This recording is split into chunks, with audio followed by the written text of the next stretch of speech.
क्या आपने कभी सोचा है कि हमारी समाज में पर्दा प्रथा या घूंघट प्रथा की परंपराएं क्यों शुरू हुई?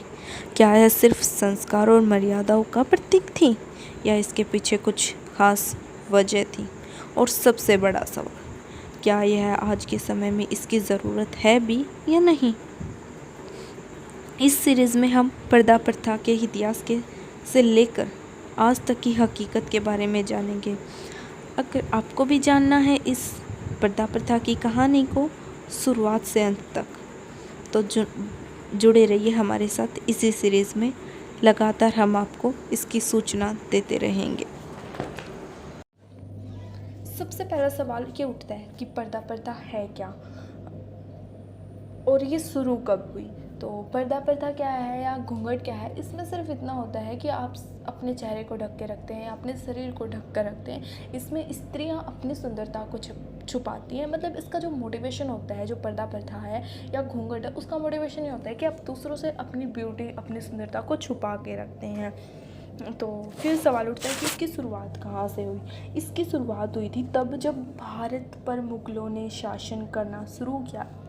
इट मीन्स जब भारत पर मुग़लों ने आक्रमण किया तब भारत में इस प्रचलित का जन्म हुआ। मतलब अब कैसे जन्म हुआ, क्या कहानी रही, उसे हम धीरे धीरे जानने की कोशिश करेंगे। जब भारत पर मुग़लों ने शासन करने के लिए आक्रमण किए तो क्या होता था, युद्धों के समय जो स्त्रियां उन्हें अच्छी लगती थी, जो सुंदर लगती थी, वो उन्हें उठा ले जाते थे, उनके साथ अत्याचार करते थे, दुर्व्यवहार करते थे, बदसलूकी करते थे और उनके साथ यौन जैसे अपराध, उनके साथ ज़बरदस्ती संभोग वगैरह करने की कोशिश करते थे।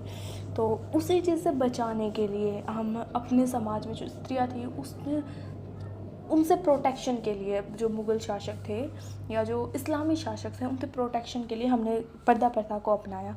क्या होता था कि हम पर्दा कर देते थे या फिर अपने चेहरे को ढक लेते थे, तो मतलब जो उनका आकर्षण का कारण बनता था, सुंदरता, वो नहीं रहता था। मैं कहानी को थोड़ा सा कनेक्ट करने के लिए तुम्हें बताना चाहूँगी। मतलब जैसे तुम कहानी को सुनो, तुम्हें ये लगे हाँ भाई पास्ट की बातें, तो सिर्फ झूठ नहीं है, सच है। मैं इस चीज़ के लिए तुम्हें एक एग्जांपल से बताना चाहूँगी, मतलब थोड़ा सा उससे से कनेक्ट करना चाहूँगी। जो रानी पद्मावती, आपने रानी पद्मावती की कहानी ज़रूर सुनी होगी। अगर नहीं सुनी तो कमेंट में बता देना, मैं फुल डिटेल में आपको उसके बारे में बता दूँगी। मतलब अगर आपको थोड़ा ही बहुत भी नॉलेज, अगर आपको थोड़ा सा भी आइडिया है तो आपके लिए अभी काफ़ी है। लेकिन अगर आपको जानना है पास्ट के बारे में तो आप मुझे नीचे कमेंट में बता सकते हैं, मैं आपको लिए उस पर भी वीडियो बना दूँ। तो रानी पद्मावती की कहानी क्या थी, मैं बिल्कुल हल्का सा 2 लाइन में बताऊँगी। रानी पद्मावती जो थी, उसको देखकर कोई इस्लामी शासक मोहित हो गया था। वो चाहता था कि रानी पद्मावती उसके पास चली जाए, लेकिन राजा ऐसा होने नहीं देंगे। तो जब सामान्य स्त्रियों की बात होती थी तो वो उनके परिवार को डरा के, उनको मार के उठा ले जाते थे स्त्रियों को। लेकिन जो रानी की बात है तो पूरे युद्ध ही होंगे, तो युद्ध हुए थे। लेकिन क्या हुआ था, युद्ध में राजा हार गए थे, जो राजपूत थे वो हार गए थे, जिस कारणवश रानियों में ना स्वाभिमान होता था कि भाई हमारा शरीर तो क्या, मतलब हमारा जिंदा शरीर तो क्या, तुम्हें लाश तक नहीं मिलेगी। तो इसलिए वो अपने आप को ना जोहर कर लेती थी ऐसी स्थिति में। तो रानी पद्मावती ने अपने आप को जोहर किया। तो ये इस बात का प्रूफ है कि हाँ, वो इस्लामी शासक स्त्रियों को उठा कर ले जाते थे। और उठाने का यही होता था कि मतलब कि भाई वो सुंदर लगती थी, वो किसी से अट्रैक्शन होता है, तो हम चाहते हैं कि वो हमारी गर्लफ्रेंड बन जाए, हमारी वाइफ बन जाए। तो यही होता है ना कहीं ये सब चीज़ें सेक्स से रिलेटेड होती हैं।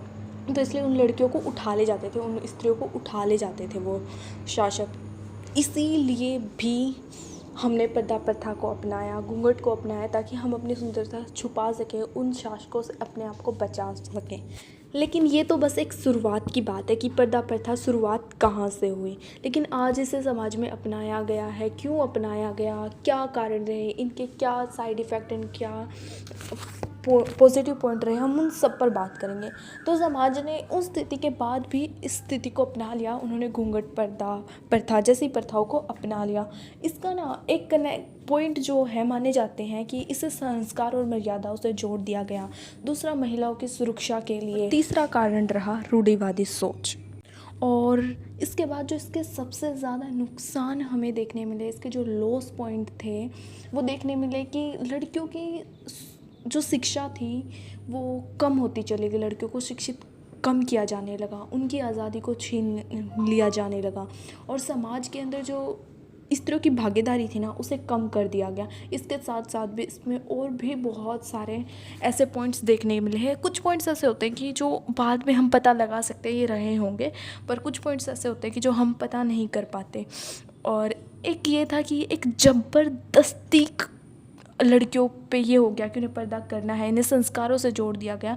अब कोई पर्दा नहीं करना चाहता तो उसे इसका अपोजिट समझा जाने लगा। अब अगर हम कह रहे हैं कि पर्दा करना संस्कार का प्रतिकार नहीं कर रहे तो उसका अपोजिट हुआ ना, तो ऐसे गलत सोच को भी सामना करना पड़ा स्त्रियों को। उनकी शिक्षाओं पे हमें देखने को मिला, उनकी समाज में भागीदारी को कम कर दिया गया है और उन्हें बहुत कम अवसर दिए जाने लगे, उन्हें घर की चार दीवारियों तक सीमित रख दिया गया।